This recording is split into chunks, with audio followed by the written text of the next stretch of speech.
सर्वप्रथम पूज्यपाद गोस्वामी तुलसीदास जी महाराज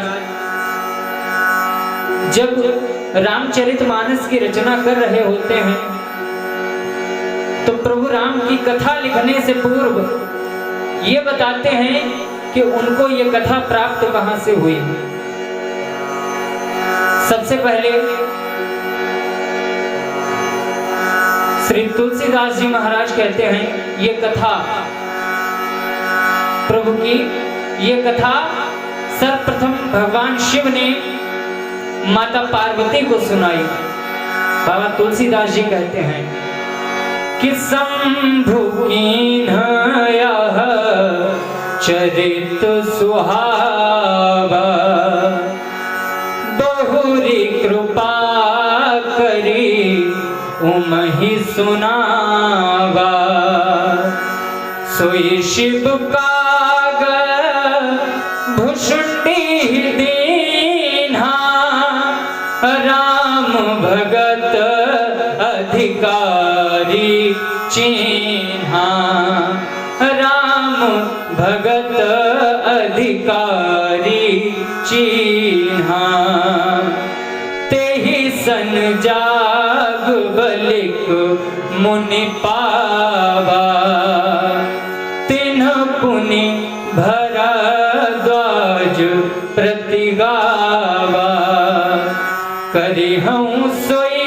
संवाद बखानी सुनहु सकल सजन सुख मानी सुनहु सकल सजन सुख मानी। बाबा तुलसीदास जी बताते हैं कि सर्वप्रथम श्री राम कथा भगवान शिव ने माता पार्वती को सुनाई और माता पार्वती को सुनाने के उपरांत यही श्री राम कथा काकभुषुंडी जी को भगवान शिव ने सुनाई। और कथा सुनाने से पहले भगवान शिव ने ये कथा काकभुषुंडी जी को देने के लिए जब पात्र समझा तब ये कथा सुनाई, ऐसे ही अन्यथा उन्होंने कथा नहीं सुनाई। क्योंकि भगवान शिव उत्तरकांड में स्वयं कहते हैं कि यद्यपि कथा सुनने वाले स्वयं इंद्र ही क्यों न हो, अर्थात स्वर्ग के राजा ही क्यों न हो, जब तक वो कथा सुनने के पात्र नहीं हैं तब तक उन्हें कथा नहीं सुनाई जा सकती। और कथा की पात्रता ये है कि आपके हृदय में भगवान राम के प्रति अनुराग होना चाहिए, भगवान के चरणों के प्रति प्रेम होना चाहिए। यदि ये सब आपके हृदय में है तो आप राम कथा सुनने के पात्र हैं। यही बात भगवान शिव काकभुषुंडी जी में देखते हैं कि सोई शिव काकभुषुंडी दीन्हा राम भगत अधिकारी चिन्हा। और काकभुषुंडी जी से ये कथा याज्ञवल्क्य ऋषि को प्राप्त होती है और यही याज्ञवल्क्य ऋषि तीर्थराज प्रयाग में भरद्वाज मुनि को श्री राम कथा सुनाते हैं। और राम कथा जो तीर्थराज प्रयाग में भरद्वाज मुनि सुनते हैं याज्ञवल्क्य ऋषि के मुख से, बाबा तुलसीदास जी कहते हैं कि मैं उसी कथा को अब भाषाबद्ध करने जा रहा हूं कि करी हूं सोई संवाद बखानी सुनहु सकल सजन सुख मानी। अब आपने जान लिया कि ये राम कथा प्रारंभ कहां से हुई। वैसे तो भगवान की कथा का ना तो आदि है ना अंत है, परंतु विद्वानों के मुख से सुना है कि सर्वप्रथम भगवान शिव ने माता पार्वती को सुनाई, भगवान शिव ने ही काकभूषुंडी जी को कथा सुनाई, और काकभूषुंडी जी वही कथा ऋषि याज्ञवल्क्य को सुनाते हैं। याज्ञवल्क्य ऋषि भरद्वाज मुनि को सुनाते हैं, भरद्वाज मुनि अपने शिष्यों को सुनाते हैं, ऐसे ही उनके शिष्य अपने शिष्यों को सुनाते हैं। ये गुरु शिष्य परंपरा चलते चलते चलते चलते ये राम कथा पहुंचती है प्रातः स्मरणीय परम पूज्य नरहरिया दास जी महाराज के पास। अब ये नरहरिया दास जी महाराज तुलसीदास जी के गुरु हैं, तो नरहरिया दास जी महाराज तुलसीदास जी को और साथ में अपने अन्य शिष्यों को ये राम कथा सुनाते हैं। तुलसीदास जी कहते हैं कि जब गुरुदेव मुझे कथा सुनाया करते थे तब मैं बाल्यावस्था में था। बाल्यावस्था में होने की वजह से उस समय मेरे वो कथा समझ में नहीं आई। बाबा तुलसीदास स्पष्ट रूप से लिखते हैं कि मैं पुनि निज गुरु सन सुनी, कथा सुकर क्षेत समुझ नहीं तसी बालपन, तब अति रहो अचेत। यद्यपि मेरे समझ में नहीं आई, लेकिन फिर भी देखिए ये एक व्यवहारिक बात है। राम कथा सबके समझ में नहीं आती एक बार में, लेकिन जो समझते हैं वो समझते हैं, जो नहीं समझते हैं उन्हें ये चाहिए कि वो राम कथा तब तक समझे जब तक वे समझ न पावे। यही तुलसीदास जी के साथ में हुआ है। बचपन में गुरुदेव सुनाते रहे तो समझ में नहीं आई, लेकिन फिर भी तदपि कही गुरु बारही बारा, तदपि कही गुरु बारही बारा, समुझी परी कछु मति अनुसारा, समुझी परी कछु मति अनुसारा, भाषा बध करबि मैं सोई, भाषा बध करबि मैं सोई, मोरे मन प्रबोध जेहि होई, मोरे मन प्रबोध जेहि होई। बाबा तुलसीदास जी कहते हैं कि बचपन में मेरे समझ में नहीं आई, लेकिन फिर भी मेरे गुरु ने बार बार मुझे सुनाई, बार बार सुनाई, बार बार सुनाई, और बार बार सुनते सुनते सुनते सुनते मेरे समझ में कथा का कुछ अंश आया। क्योंकि लिखते हैं समझ परी कछु कछु मति अनुसारा। यदि चाहते तो लिख देते कि समझ परी सब मति अनुसारा, लेकिन नहीं, थोड़ी समझ पाए और जितनी समझ पाए अब मैं उसी भाषा को, उसी कथा को भाषाबद्ध करूंगा। भाषाबद्ध करबि मैं सोई, मोरे मन प्रबोध जेहि होई। और जिस कथा को मैं भाषाबद्ध करने जा रहा हूं, ये कथा बुध विश्राम सकल जन रंजनी, राम कथा कलि कलुष विभंजनी। इस प्रकार पूज्यपाद गोस्वामी तुलसीदास जी महाराज को ये कथा प्राप्त होती है। और पूज्यपाद गोस्वामी तुलसीदास जी महाराज रामचरितमानस में, रामचरितमानस को एक सरोवर की कल्पना करते हैं कि रामचरितमानस एक सरोवर है जिसमें प्रभु राम की भक्ति रूपी जल भरा हुआ है। जिस प्रकार संपूर्ण सृष्टि में जितने भी सरोवर हैं उनके चारों दिशाओं में चारों घाट हुआ करते हैं, इसी प्रकार इस रामचरितमानस रूपी सरोवर में भी 4 घाट हैं। सबसे पहले घाट पर बैठे पूज्यपाद गोस्वामी तुलसीदास जी महाराज, काशी के 80 घाट पर, और इस घाट का नाम रखा गया है शरणागति घाट। शरणागति घाट पर बैठे पूज्यपाद गोस्वामी तुलसीदास जी महाराज अपने स्वयं के मन को, या ये कह लीजिए कि माँ गंगा को, वहां के पशु पक्षियों को, जीव जंतुओं को श्री राम कथा सुना रहे हैं। क्योंकि रामचरितमानस जब लिख रहे होते हैं, सर्वप्रथम बालकांड की रचना करने से पूर्व 7 श्लोक लिखते हैं पूज्यपाद गोस्वामी तुलसीदास जी महाराज।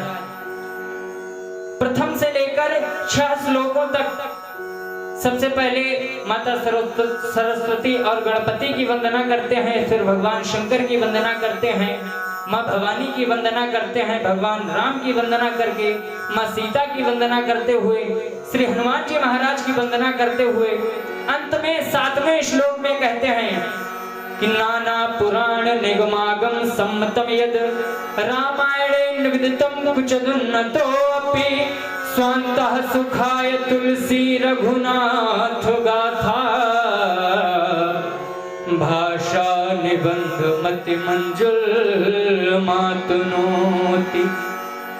स्वान्तः सुखाय मतलब अपने मन के, अपने स्वयं के सुख के लिए गोस्वामी तुलसीदास जी महाराज ये राम कथा लिख रहे होते हैं।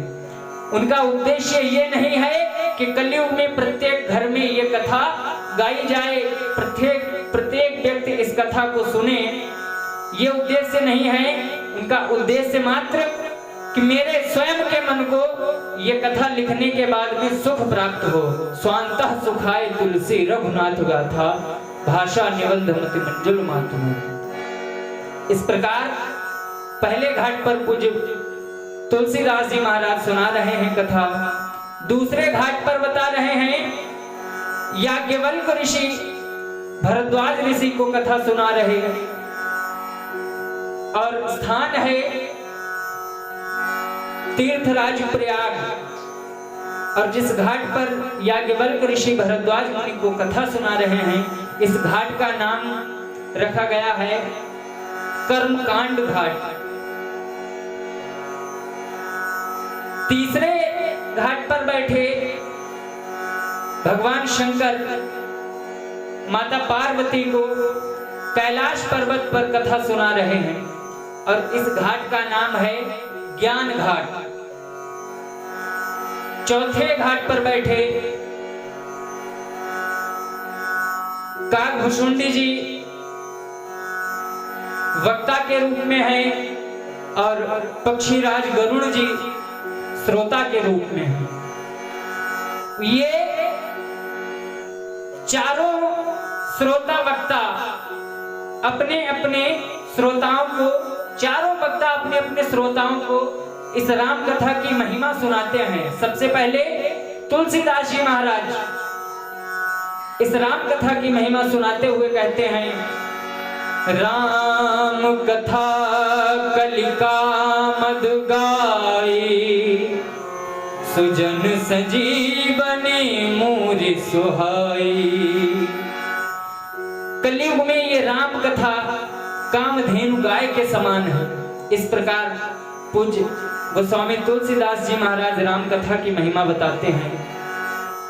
दूसरे घाट पर बैठे याज्ञवल्क्य ऋषि भरद्वाज ऋषि को राम कथा की महिमा बताते हुए कहते हैं, महामोह महिषेश विशाला राम कथा कालिका कराला राम कथा कालिका कराला राम कथा शशि किरण समाना संत चकोर करहीं जेहि पाना संत चकोर करहीं जेहि पाना। याज्ञवल्क्य ऋषि भरद्वाज ऋषि से कहते हैं कि हे मुनिवर, ये जो कथा आप सुनना चाहते हैं, ये कथा, इस कथा का प्रभाव ये है कि जब कलयुग में मोह महामोह रूपी महिषासुर का रूप ले लेता है, तो ये राम जी की कथा उस महिषासुर को मारने के लिए काली मैया का रूप धारण कर लेती है। अर्थात जिस प्रकार मां काली ने महिषासुर का वध किया था, उसी प्रकार कलयुग में जब मोह महामोह बनकर महिषासुर का रूप ले लेता है, तो उस महामोह रूपी महिषासुर को मारने के लिए ये राम कथा काली मैया के समान है। और इतना ही नहीं, राम कथा शशि किरण समाना, संत चकोर करहि जेहि पाना। ये राम जी की कथा चंद्रमा की शीतल किरणों के समान है। जिस प्रकार चंद्रमा की शीतल किरणों में बैठकर व्यक्ति स्वयं के तन को शीतलता प्रदान करता है, उसी प्रकार ये राम कथा उसी चंद्रमा की शीतल किरणों के समान है, जिसमें सब नहीं केवल चतुर संत ही बैठकर अपने स्वयं के मन को शीतलता प्रदान करते हैं। इस प्रकार राम कथा की महिमा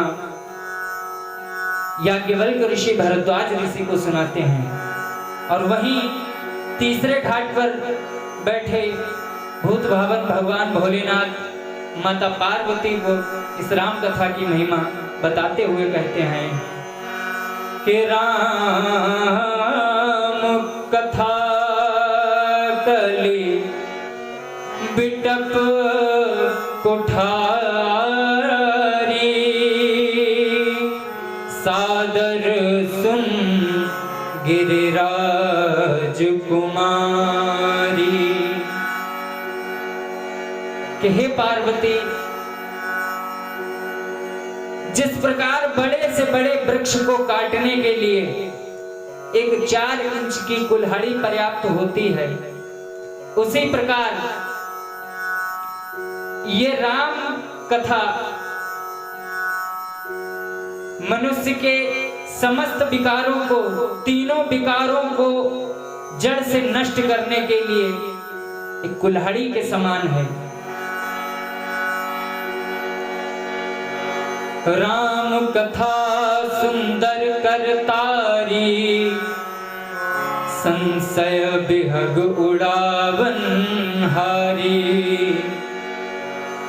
कहते हैं कि मन में किसी भी प्रकार का संशय हो, भगवान शंकर माता पार्वती से कहते हैं, मन में किसी भी प्रकार का संशय हो, उस संशय का समाधान राम कथा में इस प्रकार होता है, जिस प्रकार एक ताली बजाने से पक्षियों का झुंड पृथ्वी से उड़ा आकाश की ओर चला जाता है, उसी प्रकार संशय रूपी पक्षी मन में बैठे हुए राम कथा रूपी ताली की सुनते ही समस्त नष्ट हो जाते हैं। इस प्रकार भगवान शिव माता पार्वती को राम कथा की महिमा बताते हैं। और राम कथा की ही महिमा नहीं, अपितु जिस स्थान पर राम कथा हो रही होती है, उस स्थान की बड़ी ही महिमा अद्भुत हो जाती है। इस बात का प्रमाण भी रामचरितमानस में आपको देखने को मिल रहा है, क्योंकि चौथे घाट पर नीलगिरी पर्वत पर बैठे काकभुशुंडी जी जब कथा सुना रहे होते हैं और देखते हैं कि उनके दरवाजे पर स्वयं पक्षीराज गरुड़ जी आए हैं। अब देखिए, काकभुशुंडी जी कौन है? कौवा है, जो कि व्यास आसन पर बैठे, और गरुड़ जी पक्षियों के राजा हैं, पक्षीराज गरुड़। राजा पृथ्वी पर बैठे हैं, कथा सुन रहे हैं, और कौवा व्यासासन पर बैठे हैं। ये राम कथा की महिमा है। जब राम जी की कथा सुनने के लिए पक्षीराज गरुड़ जी काकभुशुंडी जी के आश्रम में आते हैं नीलगिरी पर्वत पर, तो काकभूषुंडी जी हाथ जोड़कर खड़े हो जाते हैं और पूछते हैं कि हे प्रभु, हे राजन, आप मेरे यहाँ क्या कारण है जो आप मेरे यहाँ पधारे हैं? तब काकभूषुंडी जी से पक्षीराज गरुड़ जी कहते हैं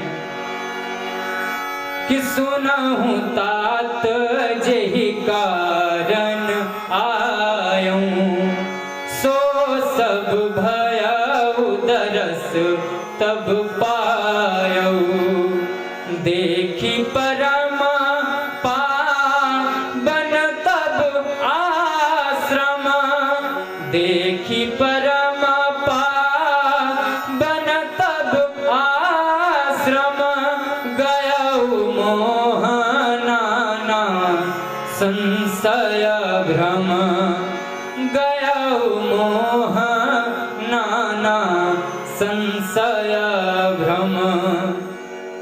गरुड़ जी कहते हैं कि हे तात, मैं जिस उद्देश्य से, जिस संशय को लेकर आपके पास आया था, मेरा वो संशय आपका आश्रम देखकर ही सारा नष्ट हो गया।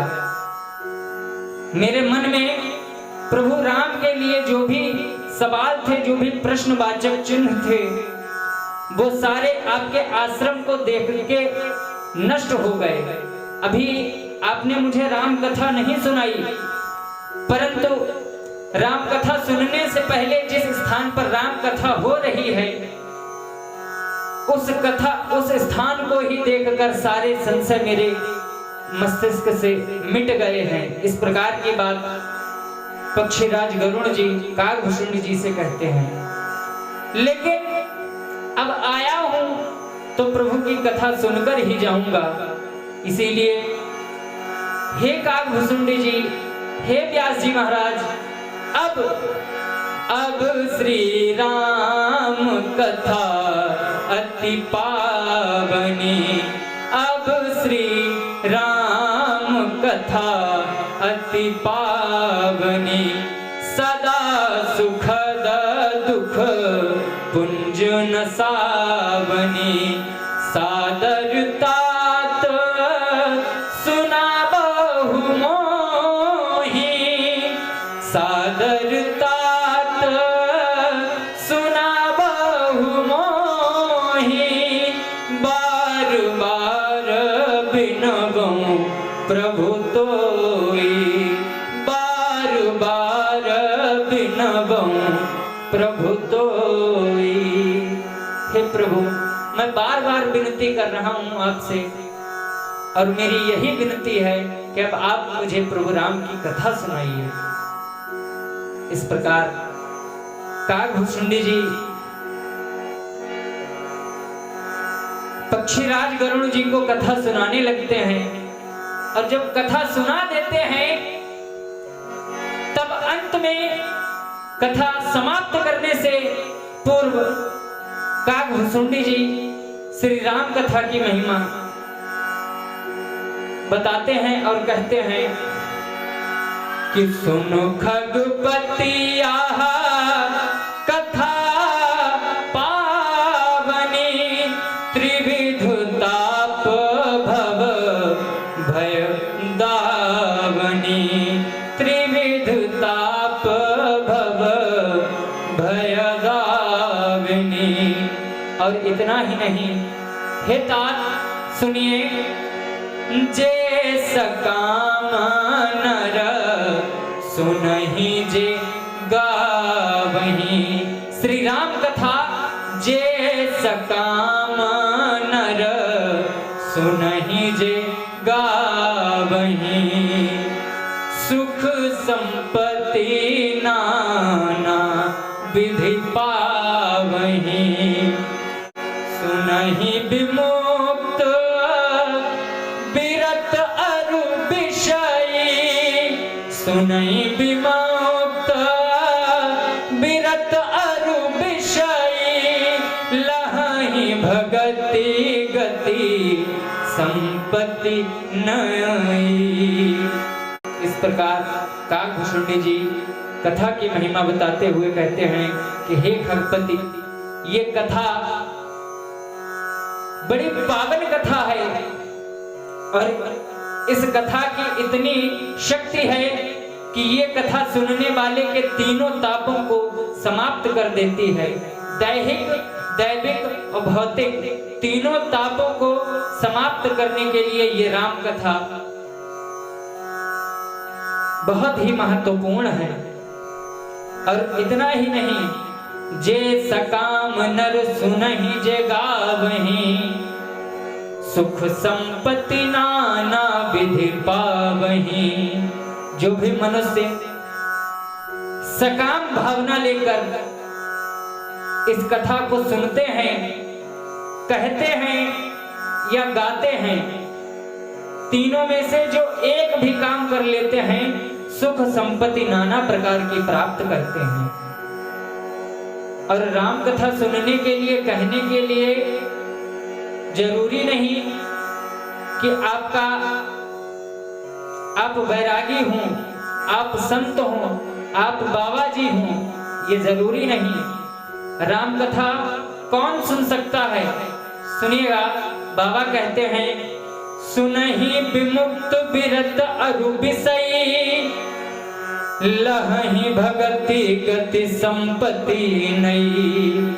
चाहे विमुक्त सुने, चाहे विरत सुने या विषयी सुने, अर्थात या तो सन्यासी सुने या गृहस्थ सुने या फिर किसी भी स्थिति में रहने वाले व्यक्ति सुने, ये राम कथा सुन लें, उन्हें नाना प्रकार की सुख समृद्धि और संपत्ति प्राप्त होती है। तो ऐसी कथा आज से आप सभी